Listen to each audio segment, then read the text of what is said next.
ولهذا كانوا دائما يعيشون حياتهم بين الخوف والرجاء.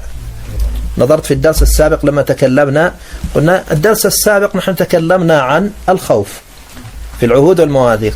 لما أتينا في الدرس الثاني في العهود تكلمنا من باب الرجاء، حتى يعيش الإنسان بين الخوف والرجاء. نظرت لما كنا نتكلم عن الخوف كانت العيون كلها تسيل بالدمع والقلوب وجلة لأنها مقتربة من الله. لما أتى باب الرجاء بدأت النفوس ترتفع والهمم ترتفع زيادة وتتجه وتسارع.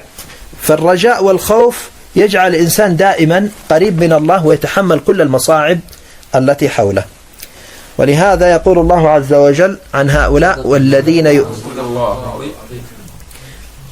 والذين يؤتون ما آتوا وقلوبهم وجلة أنهم إلى ربهم راجعون. وقلوبهم وجلة أنهم إلى ربهم راجعون.